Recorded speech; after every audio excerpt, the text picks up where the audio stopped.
VM Radio presenta.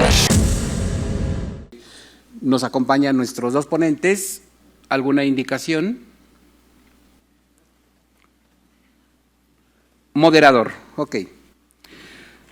Otorga la palabra a Fernando Hernández Lezama, coordinador científico del Consejo Promotor de Alimentación y Hábitos Saludables de FunSalud, quien moderará esta mesa. Bienvenidos.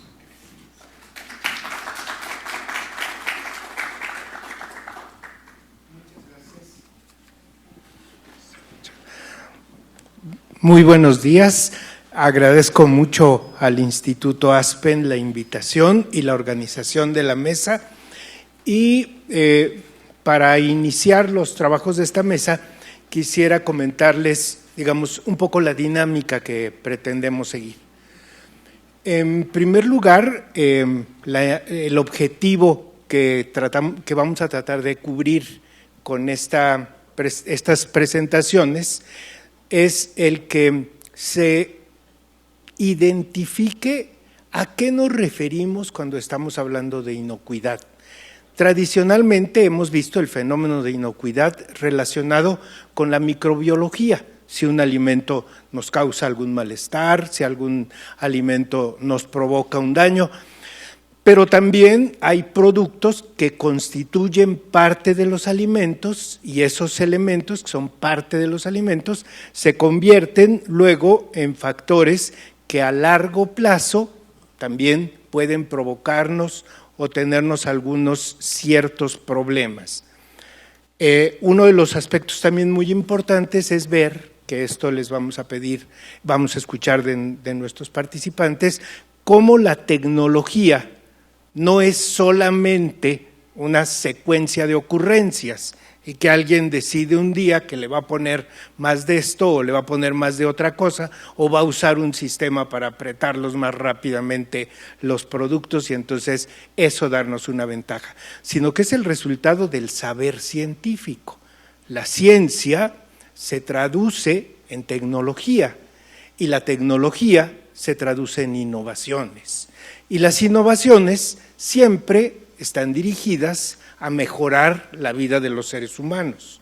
Los seres humanos somos transformadores por naturaleza y entonces la tecnología y la ciencia es nuestro instrumento para transformar la naturaleza en nuestro beneficio. Solo por dar algunos datos para tener en cuenta esto es, en 1900 había 5% de la población que rebasaba los 65 años. En 2015, el último dato, se estima que debemos tener 17% de la población que rebasa estas edades. Y se espera que para 2030 casi sea el 25%. Entonces, la expectancia de vida ha ganado más de 30 años en el último siglo. Esto hace que gran parte de la vida que hoy disfrutamos es el resultado de las transformaciones que hemos hecho a la naturaleza, del saber científico de la gente que ha modificado al mundo, que ha modificado su relación con la naturaleza y que nos permite ahora vivir mejor y más largo tiempo. Otro aspecto también muy importante sobre esto es que, aunque no vamos a hablar en esta mesa sobre los factores de regulación, sin embargo, esto juega un papel muy importante, solo que tiene que ser un factor de impacto regulatorio basado en dos cosas. Una que es el saber científico, o sea, que se tenga evidencia y conocimiento científico de cómo se hace, y el otro, evidentemente, es sociocultural. No se aplican las mismas reglas para diferentes poblaciones y en diferentes lugares. No es posible aplicar los mismos modelos en países con unas características, con un tipo de conocimientos y tratar de hacerlo exactamente igual en otro país con otros conocimientos o con otras características. Entonces, en ese entorno y en este entorno de regulación, lo que nosotros pretendemos es ver desde el enfoque de dos representantes de dos programas universitarios, un programa universitario sobre los factores fisiológicos de la alimentación, o sea, lo que nosotros no decidimos, sino lo decide la fisiología del cuerpo, que es la nutrición, y otro, un programa desde un enfoque universitario de lo que es la conciencia del ser humano, la elección que hacemos para elegir los alimentos, y es el programa de alimentación. Entonces, para iniciar, le voy a pedir a el nutriólogo Herón que nos haga una presentación enfocada particularmente a tres preguntas fundamentales. Una pregunta es, bueno, ¿qué dirige el desarrollo de la tecnología?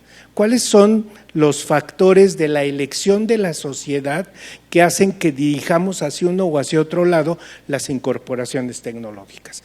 Otra pregunta es, ¿cómo la tecnología contribuye a hacer mejor o a eliminar de un alimento condiciones que pueden ser de riesgo?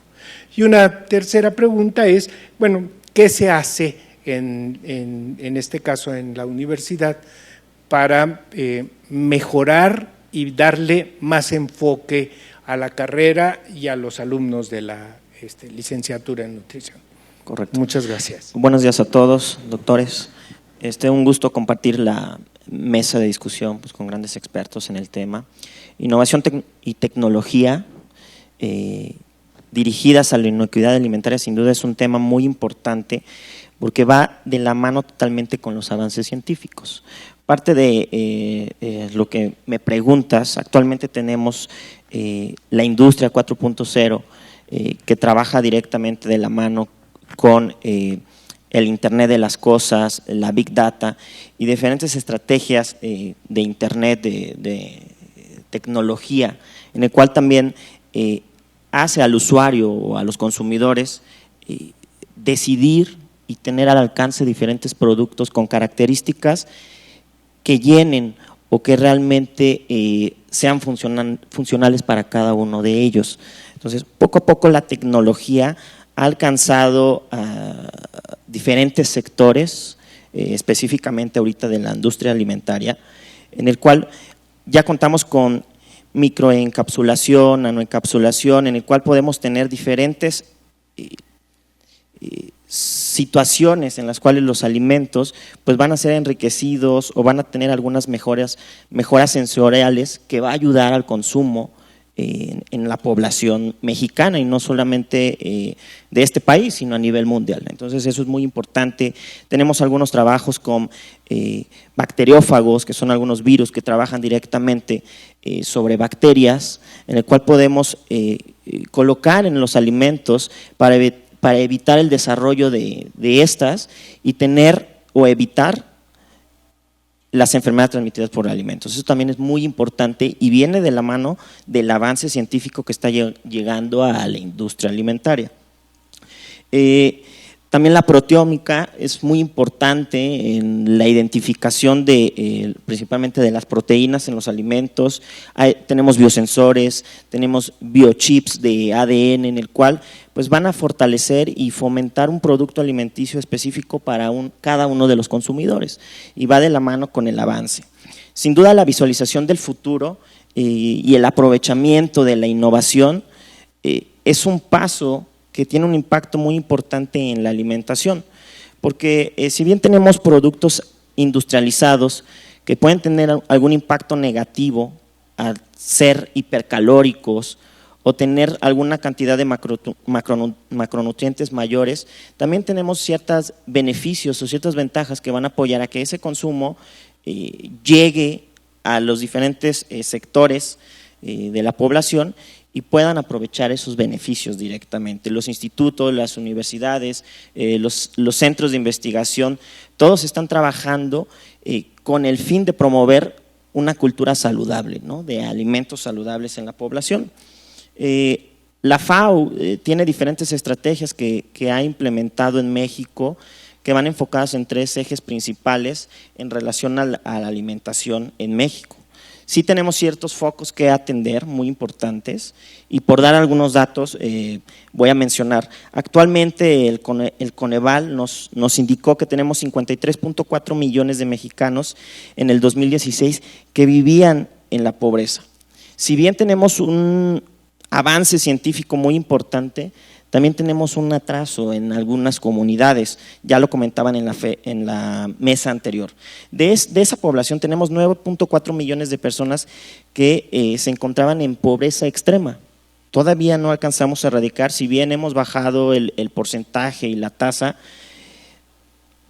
pero pasamos a la parte antropológica, en la cual están llegando ciertos productos, se están consumiendo, pero no estamos erradicando ciertas enfermedades o situaciones de salud que complican a la población vulnerable, en este caso personas discapacitadas, indígenas y menores de edad que están impactando actualmente a nivel salud.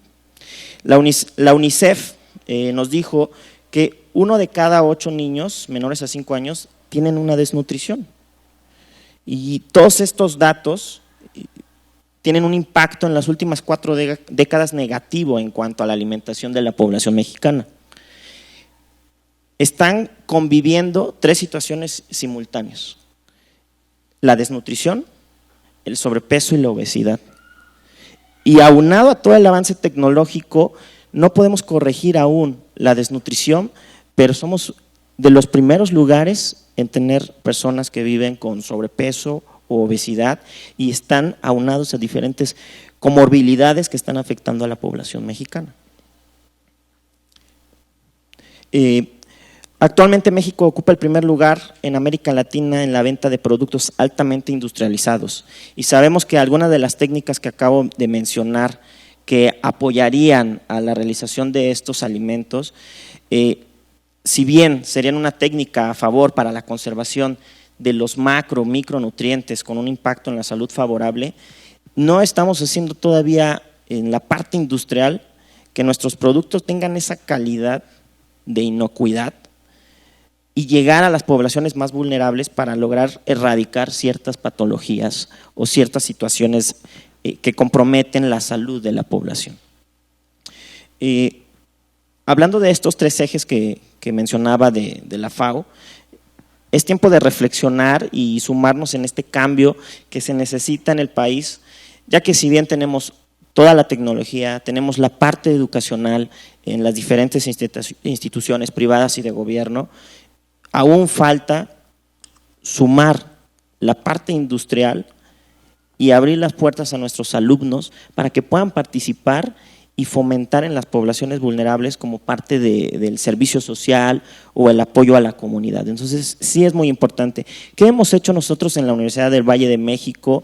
Tenemos diferentes proyectos que he trabajado con los alumnos, enfocado a enriquecer ciertos productos, en ver la situación en la que viven diferentes grupos culturales en diferentes zonas del país, y trabajar ciertos alimentos que ellos mismos están cultivando, que están produciendo, que están consumiendo, pero enriquecerlos de una forma que podamos contrarrestar los principales factores de riesgo que pueden tener por la déficit o el exceso de consumos altamente calóricos que están llegando directamente de la industria. Entonces nos hemos enfocado mucho en la parte de investigación, en crear productos y sobre todo que sea una cuestión sustentable en la cual no es solamente crear el producto, sino también enseñar a la comunidad a producirlo y sobre todo consumirlo, y a partir de crear ese producto poderlo vender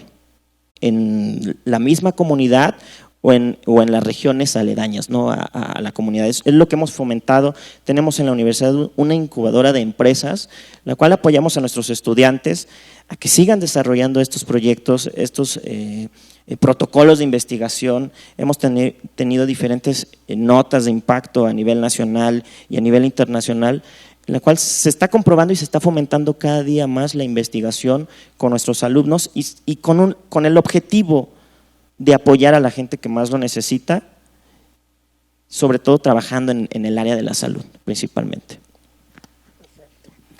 Muchas gracias, Aaron. Ahora tendremos oportunidad tanto de hacer algunas preguntas como también de profundizar en alguno de los temas. Antes de esta parte, me gustaría pedirle al doctor Carlos Labastida que nos hable del Programa Universitario de Alimentos y déjenme darles nada más dos aspectos importantes. Miren, algunos etólogos como Konrad Lorenz o algunos primatólogos, algunas de las cosas que nos han dicho es que los primates, sobre todo, eligen el comer alimentos diferentes de los de su dieta tradicional cuando tienen algún padecimiento, ¿sí? Entonces, no es una actividad, aunque nosotros que presumimos de Sapiens, decimos que es desarrollo humano estrictamente, sin embargo el seleccionar lo que se ha dado en llamar la alimentación es medicina, o sea, los alimentos son medicina. Entonces, varios animales toman en cuenta esta actitud para seleccionar y cambiar la elección de alimentos cuando lo requieren para tratarse algún tipo de trastorno. Por otro lado, Bernal Díaz del Castillo, en su Historia de las Cosas de la Nueva España, una de las cosas que hace referencia es que le llama la atención que los naturales de la Nueva España comen mucho en la calle. Y dice, esto es algo pues, completamente extraño para el resto de los civilizados, porque no comemos en la calle, y aquí se come en los mercados, se come en la calle. Esta es una práctica que hoy día, sobre todo en las zonas urbanas, pues la gente tiene que comer en la calle, y no en todos los casos puede elegir, digamos que seleccionar el mejor lugar para comer en la calle. Entonces, por eso hacía esta distinción entre lo que es la nutrición y lo que es la alimentación. O sea, la alimentación como un acto voluntario, como un acto consciente, como un acto que depende de nuestra cultura, de nuestra educación y, claro, sobre todo de nuestra bolsa, ¿no? ¿Qué cosa es para lo que nos alcanza? Y en función de lo que nos alcanza, ¿qué cosa es lo que elegimos en eso? El Programa Universitario de Alimentación tiene un enfoque, digamos, muy tecnológico, muy de inocuidad, pero tiene un gran soporte sobre la parte sociocultural del país. Y entonces le pediría al doctor Labastida que nos dé una visión integral sobre el programa y sobre su visión de estos temas y particularmente enfocado a lo que estamos tratando en este foro. Cómo no, Luis, con mucho gusto. Primeramente quiero hacer un cumplido agradecimiento al Instituto Aspen en su oficina en México, particularmente la persona del embajador Enrique Berruga Filoy y en la de Miguel Limón por la amable invitación que nos hacen de venir a compartir un poco sobre estos temas que son de interés fundamental para todos.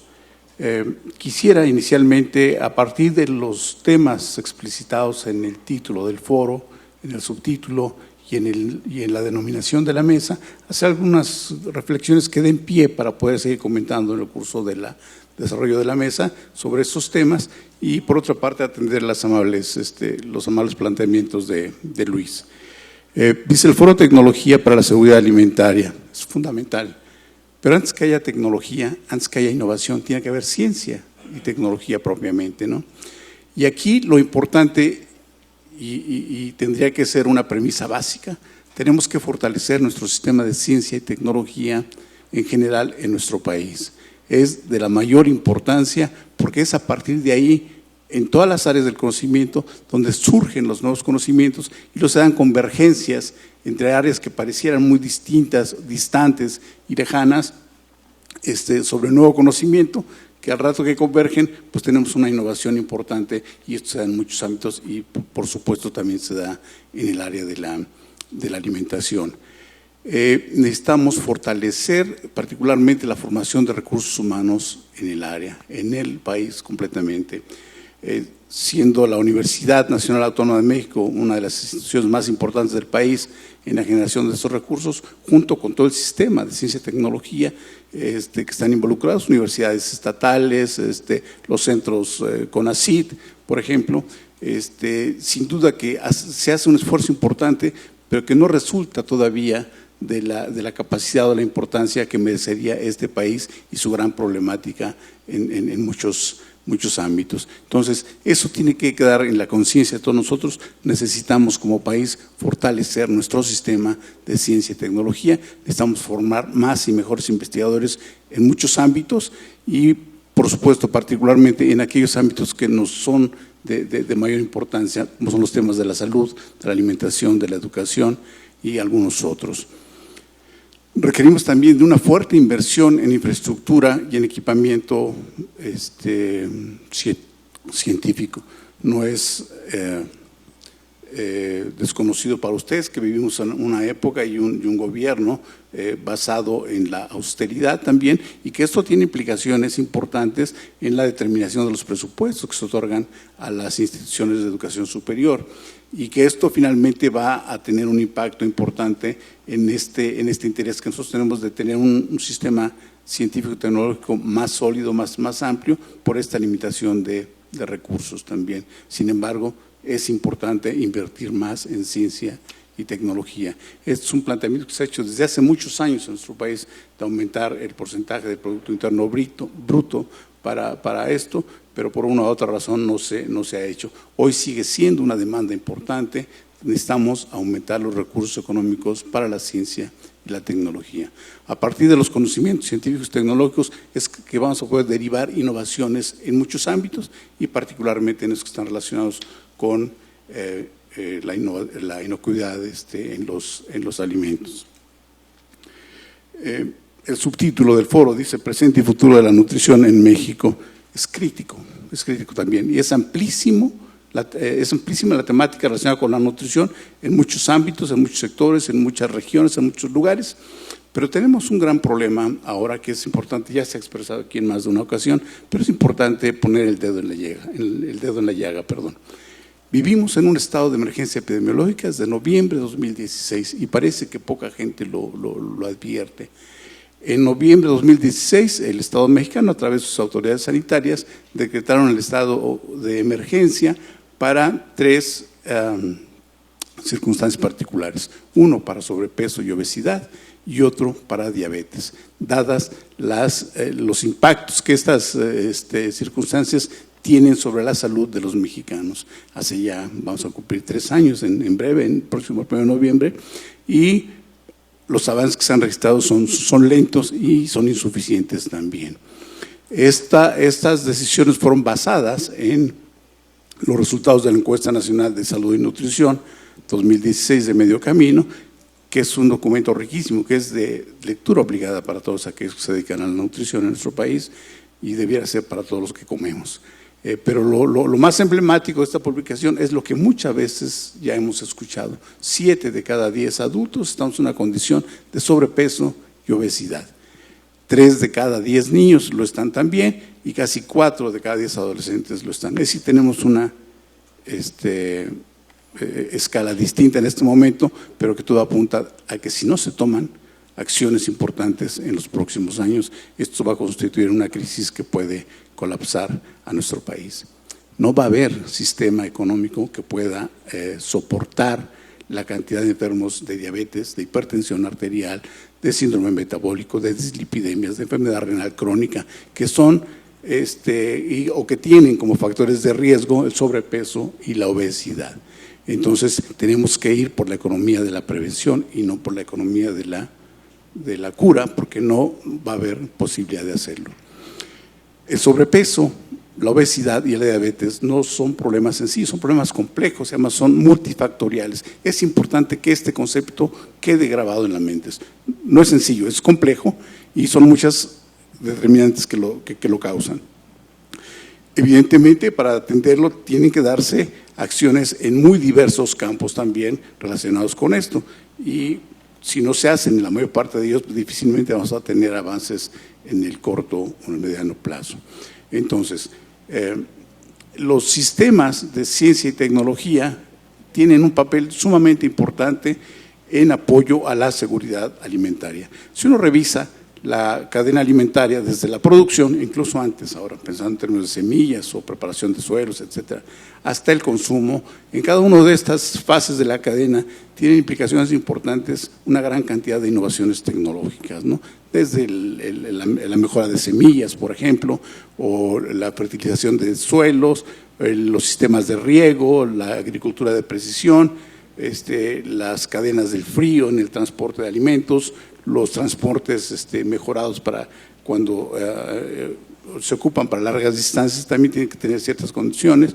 En fin, todos los temas de transporte, de georreferencia también para apoyar la seguridad de los mismos. En fin, en cualquier ámbito que se pudiera analizar, hay una gran cantidad de innovaciones tecnológicas que ayudan a que podamos tener una oferta importante de alimentos y con ello poder garantizar un poquito más esta cuestión de la seguridad alimentaria. Dejo ahí estas tres partes, toco los dos temas que señaló Luis. El Programa Universitario de Alimentos acaba de cumplir 38 años de existencia en la Universidad Nacional, la universidad de todos ustedes, la Universidad de la Nación, y tiene como función principal ser un mecanismo de vinculación con la sociedad y con los diversos sectores, el sector privado, el sector social y el sector público, atendiendo las actividades que la institución ha hecho, no de 38 años para acá, que ha hecho desde inicios de su creación en relación con la alimentación en nuestro país. Y esto, créanme, ha sido una gran cantidad de investigaciones y de resultados que se han hecho desde hace muchos años. Y les enumero algunos institutos importantes: el Instituto de Biología, el de Biotecnología, el de Ciencias Genómicas, el de Ciencias del Mar y Limnología, el de Fisiología Celular, que todos ellos tienen en alguna parte de las actividades que realizan algunas investigaciones que tienen que ver con la alimentación o con la agricultura en términos generales, que a veces no se ven de primera mano, pero cuando se mete uno a revisar de una forma integral puede encontrar la gran riqueza que esto existe, ¿no? Instituto de Biología, por ejemplo, todo el estudio de los quelites que existen en nuestro país, o las razas de maíz, o las plantas que se generan, el estudio del sistema milpa, por ejemplo, como uno de los más paradigmáticos en unas partes de nuestro país. En fin, es variada, es amplia, es importante y es un activo importante que tenemos todos nosotros como mexicanos, por eso es que se denomina la Universidad de la Nación. Entonces el programa, en su coordinación, digamos que es un ente muy pequeño y que tratamos de ser muy eficientes y muy productivos. Finalmente estamos representando o vinculando o ligando a toda la cantidad de profesores e investigadores que en la universidad hacen actividades relacionadas con la alimentación. Otra parte importante tiene que ver con la docencia. En la UNAM tenemos cerca de 15 carreras que tienen alguna relación directa con la alimentación, más allá de lo que digan sus propios títulos. Por ejemplo, Química de Alimentos, que tiene evidentemente un papel importante en la inocuidad alimentaria. Ingeniería de Alimentos, otro tanto también. Medicina Veterinaria y Zootecnia, Ingeniería Agrícola, Planificación y Desarrollo Agropecuario, Administración Agropecuaria, Ciencias Genómicas, Ciencias Agrogenómicas y así. Cada una va desarrollando eso. Entonces, esto lo que yo quisiera reforzar es que la institución tiene una amplia capacidad para atender cuestiones relacionadas con las cuestiones alimentarias también, con la ciencia, con la tecnología, con la innovación, y es un puntal y es insisto, un gran activo de nuestro país para tratar cuestiones de alimentación. Y finalmente el tema de la comida callejera. Bueno, pues todos lo sabemos y hemos escuchado opiniones en favor y en contrario. El punto es que eso existe desde tiempos antiquísimos también y atiende necesidades específicas de ciertos grupos de la población. Aquí tenemos que hacer un énfasis también importante en esto. que nuestro país es uno de los países más desiguales del mundo, no solo de América Latina, los más desiguales. Y esto tiene que ver evidentemente con las cuestiones relacionadas con el acceso económico a los alimentos. Comer en la calle tiene muchas implicaciones también por dónde vive uno, el transporte, dónde trabaja, ya no se puede reunir en casa como antes para comer todos a la misma hora. Cuánto gana, cuánto me cuesta ir a mi casa en términos de tiempo y de costo económico para comer algo ahí, después regresar a trabajar cuando tenemos actividad en la tarde, los gustos y preferencias también, ¿no? Y por supuesto el tema de la inocuidad, pero pareciera que muchos de nuestros compatriotas o nosotros mismos estamos inoculados, pues en algún sentido, para cierto tipo de alimentos que sabemos, bueno, pues ya comí aquí alguna vez, no me hizo daño y pues voy de vez en cuando, o como una torta acá, o como lo que sea. Iba a tildarlo de problema, pero no es un problema, es una circunstancia particular y no es en México el único país donde se expende y se consume comida callejera. Se consume comida callejera en todo el mundo casi, en muchos países, en algunos con condiciones de higiene y de salubridad más altos que en otros, pero finalmente es un fenómeno mundial y entonces sí, por supuesto, sería deseable que pudiéramos consumir, o la gente que consume comida en la calle con más frecuencia, que pudiéramos tener opción de que sin quitarle lo sabroso, lo hiciéramos más higiénico y más saludable. Con esto termino. Muchas gracias, Carlos. Muy bien. Seguramente muchos de ustedes conocen, en abril de este año, Lancet publicó un artículo en el cual hace una revisión sobre en 195 países, recoge los datos de mortandad relacionada con el consumo de alimentos. Entonces, ellos lo que hicieron fue revisar de 1990 a 2017 qué pasó en estos 195 países en relación con las diferentes combinaciones de alimentos y cómo estas diferentes combinaciones de alimentos dieron como resultado indicadores de mortandad, particularmente relacionados con enfermedades cardiovasculares. Fundamentalmente es el indicador que ellos utilizan y entonces relacionan 15 componentes de los alimentos a los cuales su consumo en exceso o su deficiencia en el consumo juega un papel importante para la condición esta de mortandad prematura o inclusive discapacidad prematura. México se encuentra en el nivel promedio, no es de los países que tienen los más altos niveles de mortandad asociada con la alimentación, como tampoco, pues se encuentra en los países en mejores condiciones. Los países de mejores condiciones son los países de Europa Occidental, particularmente Alemania, Francia, España, tienen los mejores valores, y los países que tienen los valores más altos de mortandad asociada con los alimentos, pues son, por ejemplo, Rusia, algunos de los países de Europa del Este y algunos países también de la región del Índico. Por el otro lado, el otro problema relacionado con la alimentación, como bien lo dijo el doctor Labastida, es la obesidad, el tema vinculado con el aumento del peso corporal y el aumento en la retención y transformación en grasas, pues se está convirtiendo en un problema muy importante para todo el mundo. Es cierto que en México nuestros valores reportados como sobrepeso y obesidad andan por el 72%, sin embargo a nivel mundial, el promedio mundial para el 2030 se espera que sea del 68%. O sea, los temas como los estamos viendo es una convivencia entre la desnutrición con la malnutrición. La malnutrición expresada en esta obesidad, en estos trastornos asociados con obesidad y como consecuencia de eso ciertamente el síndrome metabólico y en muchos casos la diabetes como tal. El tema aquí es que no existe hasta hoy un país que pueda decir que está combatiendo y que está teniendo éxito en este tema. Bien lo dijo también, es un problema complejo. es algo que no vamos a resolver con recetas reduccionistas, no vamos a resolver con el enfoque hacia un determinado producto y nos va a mágicamente a desaparecer el problema. O sea, se han hecho, en México se hacen más de 200 programas de orientación nutricional, de ejercicio, de activación, de información para la nutrición y sin embargo pues nosotros vemos los indicadores de esos programas siguen en aumento el problema del sobrepeso y la obesidad. Aquí el punto es que hemos hablado de algunos indicadores críticos.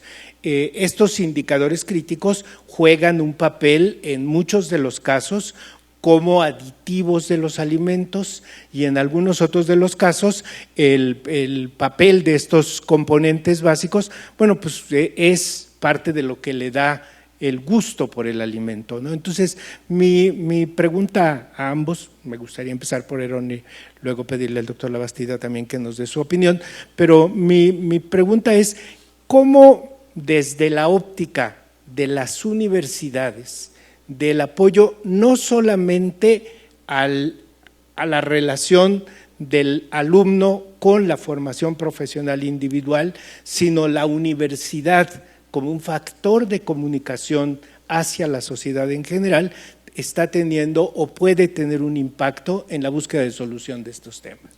Claro.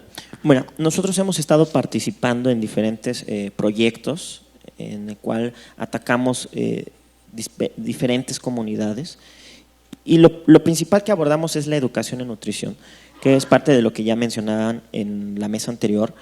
Necesitamos educar a todas las personas en cuanto al consumo de los diferentes alimentos. Si bien cada área o cada región tiene los propios productos, ¿no?, que pueden abastecerse en cada una de las casas, es muy importante la educación.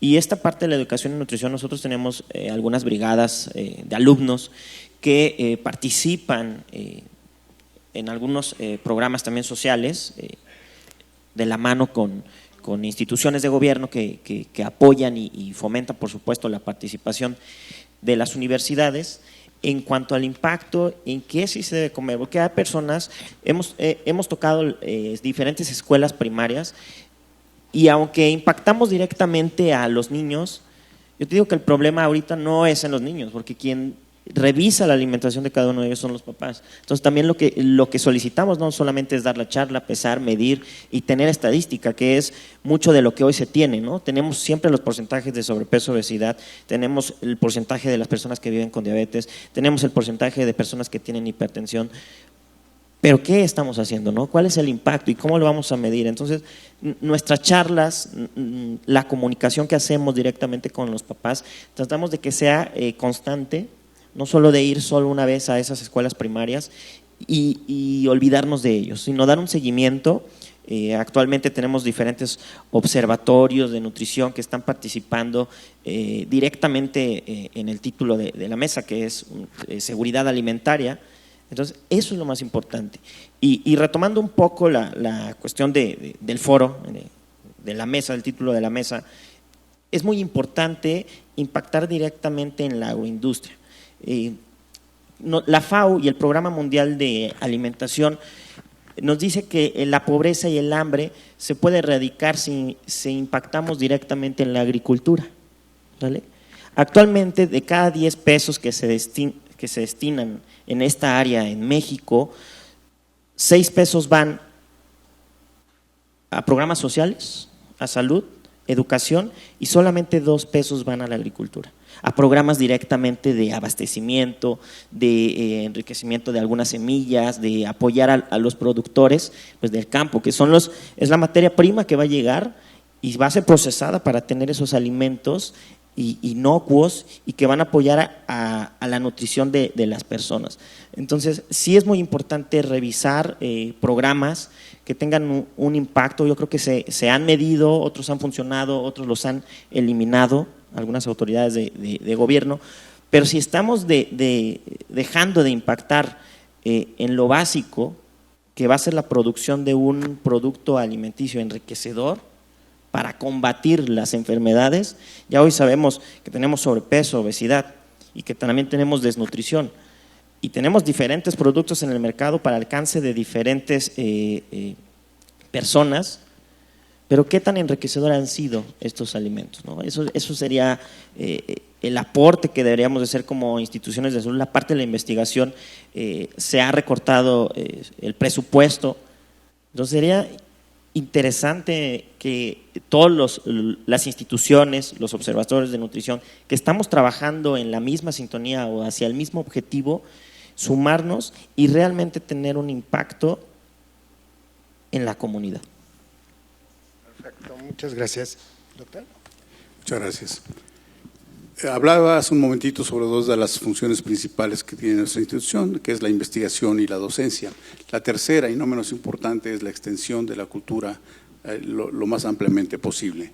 Y en ese sentido, el programa Universidad de Alimentos realiza una buena cantidad de actividades de difusión y extensión. Mencionaré algunas de ellas. Tenemos 3 seminarios permanentes, uno sobre agricultura, alimentación y nutrición, en el cual se presentan especialistas de diversos ámbitos de lo que se hace en la universidad, de los estudios sobre el consumo de insectos, por ejemplo, o la pesca en México, o las micotoxinas en alimentos, o algún otro relacionado con estas cuestiones. Otro seminario tiene que ver y está más enfocado desde hace 3 años, es un seminario permanente sobre obesidad y diabetes, donde se han presentado especialistas de muy diversos ámbitos, insisto, porque es multifactorial esta situación, y nos hablan desde los temas de cuestiones genéticas de la misma, los transportadores, etcétera, hasta cuestiones relacionadas, por ejemplo, con la publicidad y su impacto en estas condiciones de sobrepeso, obesidad y diabetes. El tercer seminario, que es sumamente importante, tiene que ver con la política alimentaria. Es un seminario permanente sobre política alimentaria. Yo quiero tocar este tema porque, independientemente de los esfuerzos que podamos realizar de una manera individual, cada una de las instituciones, necesitamos en este país una política alimentaria nacional, integral y sobre todo coordinada. Hemos tenido en diversos sexenios, de unos 40 años para acá, diversos programas alimentarios. No veo aquí personas que puedan acordarse del sistema alimentario mexicano en el año de 1980-82, que es quizá la política alimentaria mejor diseñada que hayamos tenido en este país, que tuvo cierto brillo por el boom petrolero, pero a los 2 años cayeron los precios del petróleo y finalmente tuvo que cancelarse. Y de ahí para acá hemos tenido algunos otros programas pensados en estos términos. No lo tuvimos en el sexenio pasado, por una cuestión de omisión. Hubo programas sectoriales focalizados, sí, sin duda también, pero no lo que probablemente se requiere. Entonces, el punto es que requerimos a nivel de Estado una política para la alimentación en nuestro país, de una manera permanente, que involucre ello integralmente todas estas cuestiones de agricultura, de producción, de economía, de relaciones internacionales, en fin, que toque todos estos temas que tienen que ver con la alimentación. Y digo relaciones internacionales, y esto que tiene que ver con la alimentación, bueno, pues fundamental, hace poquito no nos aplicaron un embargo, un arancel pues al jitomate mexicano de 17.5% como una medida de presión internacional. Y esto no es un asunto nuevo, es el famoso food power o chantaje alimentario que ya en 1980 el presidente Carter aplicó a la entonces Unión de Repúblicas Socialistas Soviéticas por su invasión a Afganistán. Esto sigue pasando, pasa en Venezuela, pasa en Cuba y bajita la mano pues nos dan también unos lleguecitos, ¿no? Un día sí y otro también. Entonces, todos estos ámbitos tienen que ver con la constitución de una política alimentaria nacional y esta tiene que emanar forzosamente del Estado, del gobierno en este caso particular también, y que involucre todas estas temáticas también. Dentro de esta política alimentaria tiene que haber una sección, un sector relacionado con la ciencia y la tecnología, y tiene que haber una sección también relacionada con la economía y con la regulación y la publicidad también, y tiene que haber programas educativos relacionados con la alimentación, porque todos los esfuerzos que se hacen a veces pareciera que la mano izquierda hace cosas que la mano derecha ni se entera y hace de forma contraria. A eso me refiero cuando tiene que ser coordinada y tiene que ser al más alto nivel de este país. Los esfuerzos que atinadamente se hacen en algunos sentidos en algunos ámbitos específicos son muy buenos también, pero no están viendo todas estas cuestiones. Entonces necesitamos un ente coordinador coordinador es la propia definición, y de ahí para abajo, con todos los recursos del Estado, porque el problema es del Estado en términos generales. Y la búsqueda del bien común tiene que ser el interés primordial del Estado, ¿no? En estos últimos, en estas últimas decisiones que están tomando relacionadas, por ejemplo, con el etiquetado en nuestro país, evidentemente no se trata de afectar a un sector en particular, no es esa la intención. O sea, lo que pasa que desde años para acá estamos en una situación de emergencia epidemiológica y las medidas que se han tomado de aquí para atrás no han funcionado adecuadamente. ¿Y cómo decimos esto? Pues veamos en qué situación nos encontramos. Entonces estamos algo distinto, algo innovador, algo diferente, pero que esté basado también en la evidencia científica y en la mejor argumentación política, económica y social para nuestro país. No es un tema sencillo, por supuesto, pero tiene que verse con esa amplitud de miras, porque si no va a ser insuficiente esta temática, ¿no? Muchas gracias. Bueno, tenemos algunas preguntas. No quiero pasar a las preguntas sin comentar algo que me gustaría que incorporaran en sus reflexiones, y es el hecho de que la población de personas retiradas, personas que vivimos fuera ya del ámbito laboral y estamos en una situación de retiro, implica que tenemos necesidades metabólicas de una alimentación diferente. Las gentes que tenemos más de 70 años requerimos una alimentación con características diferentes en muchas cosas. Entonces, este sector cada vez es más grande y cada vez está demandando, como bien sabemos, una mayor cantidad de posibilidades, de recursos, y es una parte de un sector que tiene recursos para poder obtener los satisfactores que necesita. No todos, pero una proporción importante de la gente que se va retirando se retira con capacidad para hacer esto. Como les decía, en Europa, este es uno de los puntos que se ha visto, la población tiene mejores condiciones de vida y por lo tanto es la población que tiene la mejor alimentación, las mejores condiciones para esto. Entonces es un tema que no deberíamos de dejar de vislumbrar desde el punto de vista de la contribución que tiene la tecnología para satisfacer necesidades de sectores específicos de la población. Otra cosa que también no quisiera dejar de mencionar es un tema que hay que tener conciencia sobre él, es en los estados del sureste la mortandad infantil, niños de menos de 5 años, de entre 1 y 5 años, la primera causa de mortalidad infantil son enfermedades gastrointestinales. En algunas ocasiones hemos oído decir, es que les dan refresco, es que si no se les mueren. O sea, la opción es o le doy algo que viene sellado o se mueren. Y si a eso, para que vean la complejidad, pensamos que hiervan el agua, bueno, hierven el agua y guisan con leña. Y entonces la leña provoca cáncer de pulmón, ¿sí? Entonces hay un círculo que es hasta cierto punto perverso. Tenemos que hacer cosas que son mucho más complicadas que solamente, digamos, hacer enfoques de reducción de un punto a otro. Tenemos que actuar de una manera, como bien dijo el doctor Labastida y como también ha mencionado el doctor Herón, hacer acopio de las mejores estrategias, hacer uso de la mejor tecnología, pero sobre todo difundirla para tener la mejor educación para el uso de todos estos factores. En ese sentido, entonces, las preguntas están relacionadas con lo siguiente: ¿cómo se puede promover e impulsar la innovación tecnológica para tener o tratar de tener mejor calidad e inocuidad de los alimentos en México? Segundo, ¿cómo puede la academia y la industria contribuir con la incorporación y la innovación tecnológica en una mejor sustentabilidad?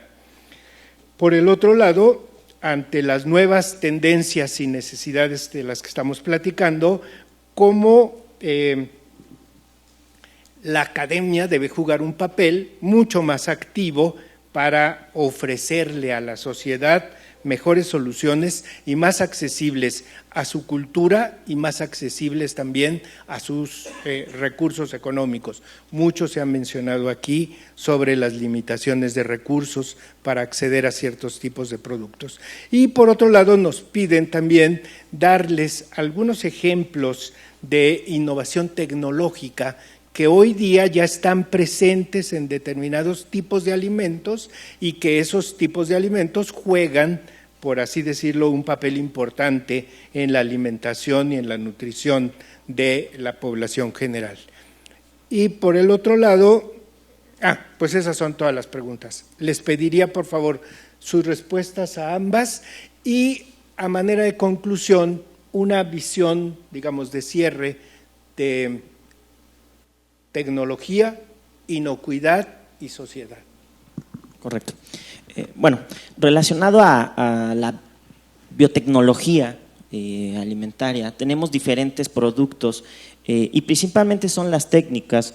En la mesa anterior nos comentaban la cuestión relacionada a la presión, que es una forma de mantener, que ponían el ejemplo de la persona que exportaba los aguacates. Esa es una técnica también que podemos utilizar.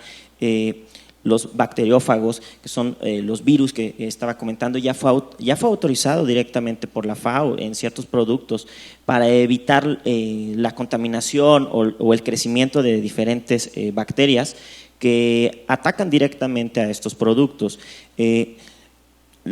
Las nanoencapsulaciones directamente de productos o de nutrientes específicos de un alimento, como nosotros hemos revisado y hemos visto, la industrialización de los productos, desde que es una materia prima hasta que va a salir directamente al mercado, llegan a perder ciertas propiedades y esas propiedades nos hablan de la calidad del alimento que están consumiendo la población mexicana.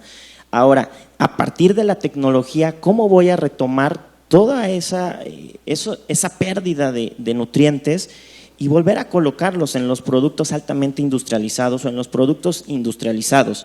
Si bien, como comenté, estamos en primer lugar en América Latina en el consumo de estos alimentos, ahora, ¿cómo voy a hacer que esta población que está consumiendo todos los productos que encontramos en las tiendas, pues también tengan un valor sobre la parte nutricia?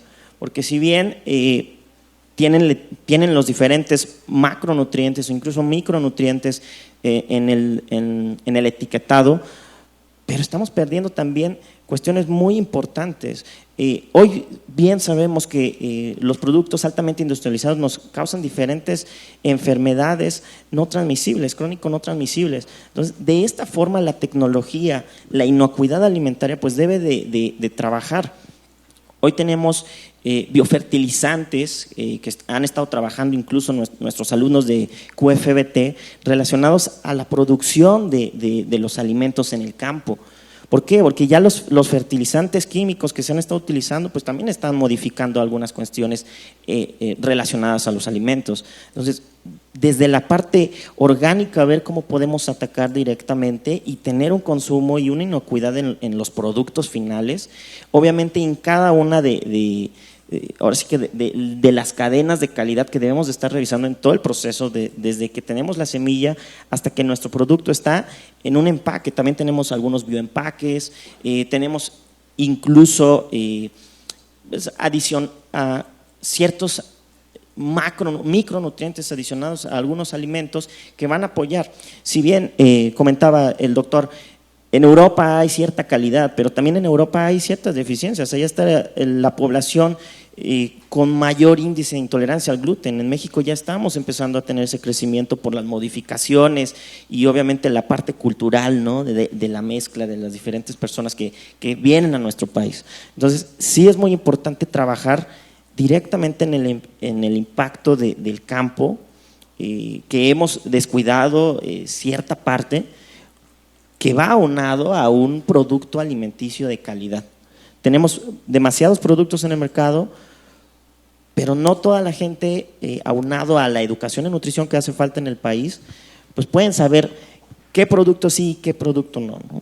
Relacionado al consumo también, que comentaban, porque hay personas que no tienen el alcance de tener un alimento que está en venta, sino directamente el que ellos están produciendo en la comunidad. Es muy importante también informarles, ¿no? Porque comentaban en la mesa anterior y estuve participando en algunas brigadas de salud a nivel nacional, la comunidad indígena tiene ciertos targets o cuestiones relacionadas genéticamente a desarrollar también enfermedades crónico-no degenerativas, como también la diabetes, algunas cuestiones de hipertensión. En ciertas comunidades identifiqué niveles de triglicéridos muy elevados, y si nosotros no impactamos en que tal vez el estar consumiendo, sí, la tortilla o algunos productos derivados del maíz, pero en exceso, pues va a seguir impactando en la salud de estas personas. Entonces es muy importante la educación en nutrición, identificando lo que ellos pueden producir y sobre todo pues dando las medidas de calidad e inocuidad que los productos que ellos desarrollen deberían de tener. ¿Sí? Muchas gracias. ¿Cómo tener o cómo producir o transmitir casos o ejemplos o productos que han sido o que tienen innovación tecnológica? Han sido amplios y variados en la universidad, dependiendo de la entidad académica en la que se presenten. Les marco un par de ejemplos nada más. En la Facultad de Química se ha generado una leche para diabéticos en particular, y están en proceso los investigadores con empresas del ramo también, y evidentemente con todas las autoridades que tienen que ver con estas cuestiones de licenciamientos y transferencia de tecnología, innovación, que la propia Universidad Nacional tiene una oficina específicamente para esto, una coordinación de innovación y desarrollo que acompaña al interior a los investigadores y hace una vinculación directamente con las industrias relacionadas con el caso. Ha habido un alimento especial para ganado, por ejemplo, que se creó en el Instituto de Investigaciones Biomédicas. Ha habido kits reactivos para evaluar ciertos productos. En fin, es amplia y variada, y si hay más. ¿Cómo tener más de estos? Bueno, pues haciendo más investigación. ¿Y cómo hacer más investigación? Fortaleciendo nuestro sistema de ciencia y tecnología, generando más plazas para más investigadores, etcétera. Y sobre todo, la otra parte, vinculando más con los sectores privado, público y social, que son los que pueden plantear las demandas de información o de resultados de investigación, para que los grupos de investigación se apliquen a esto y resuelvan y tengan innovaciones también que beneficien poco a poco a la población. No son procesos rápidos de inmediatos. Desde el momento que se tiene un descubrimiento o alguna nueva fórmula de algo, hasta su aplicación y su uso en el mercado, a veces son periodos de 10, 12, 15 años, cuando es el caso, ¿no? Entonces, son procesos lentos también, pero tienen que hacerse, así se hace en otros países también, ¿no?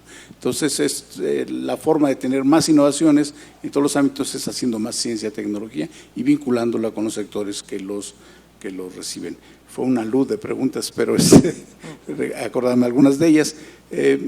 Una reflexión que es importante, y yo les hago a todos, es pensemos en la alimentación, reflexionemos la alimentación, porque eso nos queda bien a cada uno de nosotros. Todos comemos. La próxima vez que compren un alimento industrializado, chequen la etiqueta, lean, revisen. La próxima vez que compren un elote en el mercado o unos esquites también, imagínense de dónde viene, cómo viene la situación de inocuidad. Las tortillas ya no son como antes, ¿no? Ahora se hacen de harina de maíz. Tenemos una empresa transnacional muy poderosa que está en muchas partes del mundo, el mismo caso para la panadería, etcétera, etcétera. Entonces, la forma como consumimos esto, la hora como lo hacemos, ¿por qué comemos eso? ¿Por qué no comemos otras cosas? Tiene mucho que ver con la forma en que nosotros nos apropiamos de nuestra propia alimentación. La primera esta estigmatización que le hacen a una persona obesa, adulta, es que no te quieres, no te cuidas y tal.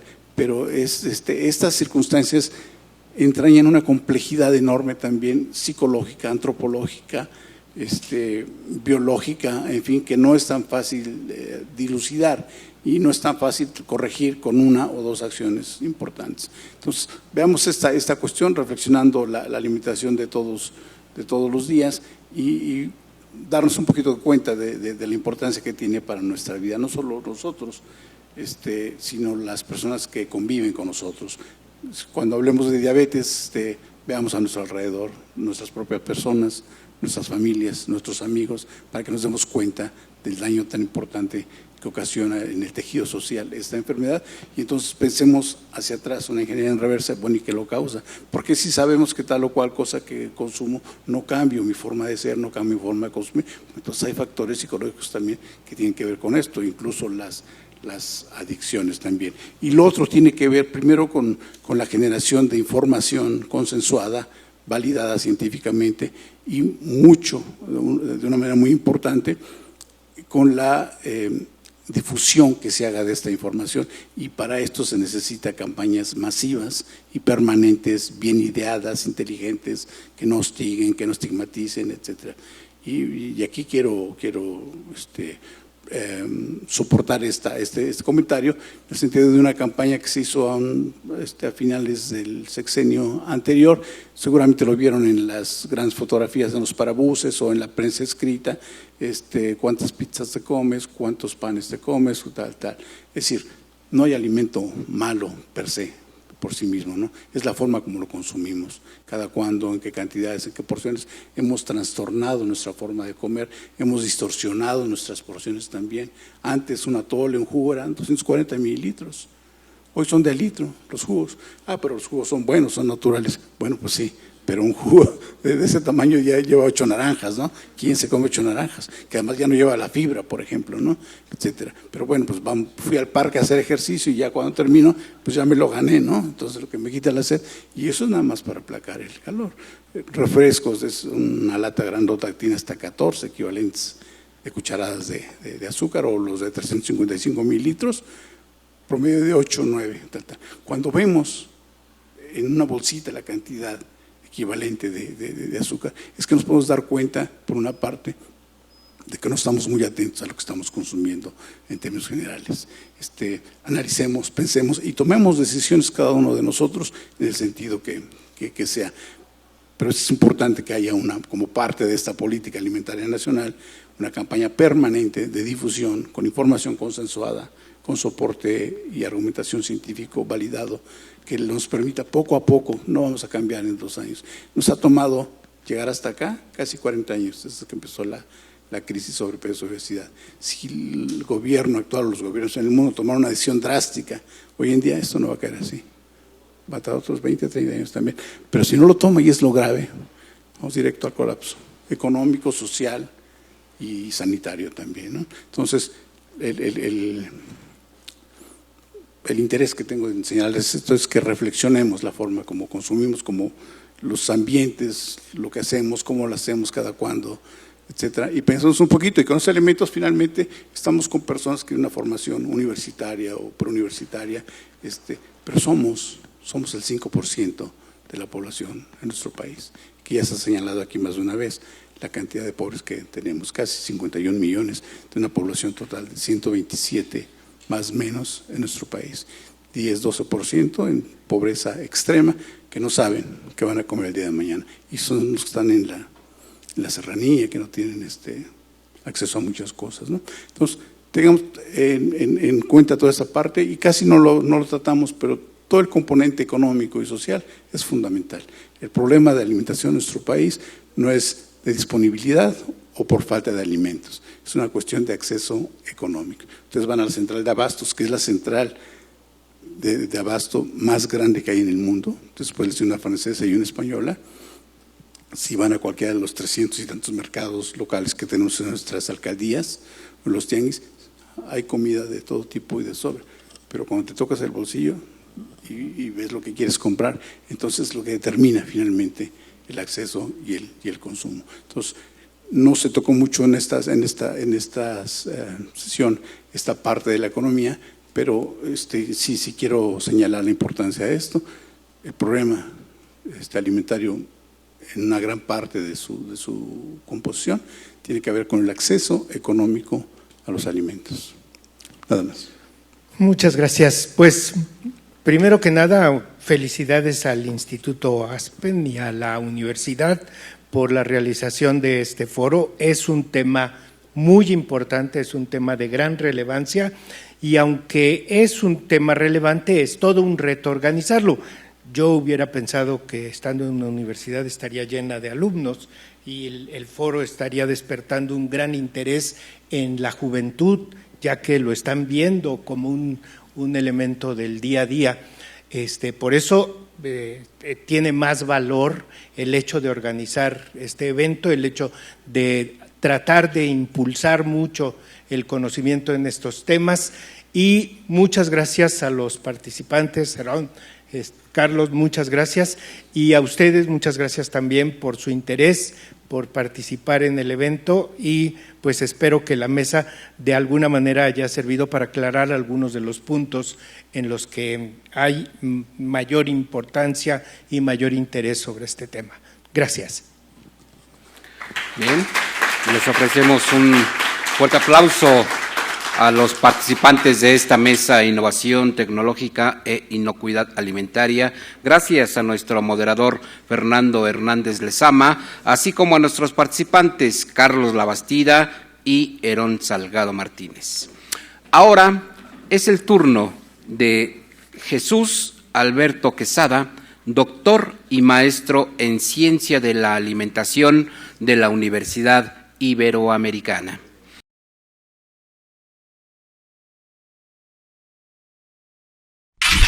Una producción de VM Radio.